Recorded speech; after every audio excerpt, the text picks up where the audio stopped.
not to shy away. I actually have one of my 9 leadership power tools, and I developed a whole leadership program from over time from my book and with what I'm doing with Take the Lead, which I should probably clarify. We aren't just an advocacy organization. We do our program works because we do a comprehensive program of training, coaching, mentoring, role models, and thought leadership to sort of change the narrative in our own heads, to realize that we are powerful. We do have the ability to actually be to have authority in this world. So that's why it works, and that's why it works. And I'm trying to remember what my train of thought was here, but it was that.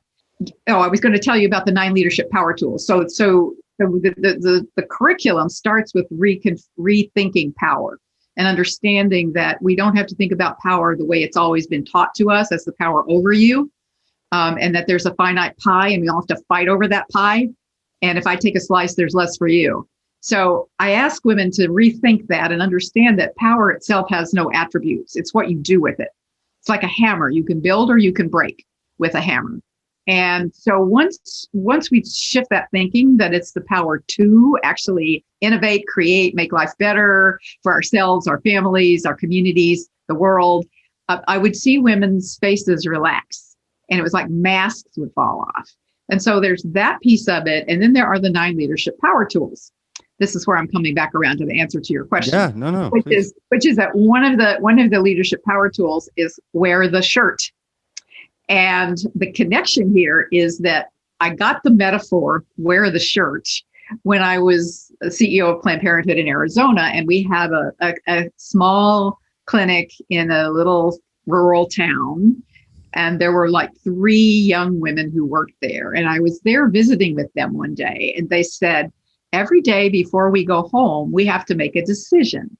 Are we going to wear the Planned Parenthood shirts that we wear in the clinic to look professional, or do we take our shirts off and, put on our street clothes? Because if I have to stop and get gas, if I have to get milk, do I want to have to answer questions about this? Do I want? And I said to them, I think maybe that's exactly the time you need to wear the shirt. Wear the shirt became for me a metaphor for letting other people know what you believe and what your values are. Yeah. And people respect people who have a point of view.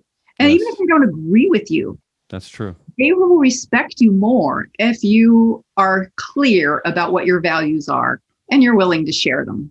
And I think particularly as a leader, you need to be willing to share what your deepest values are.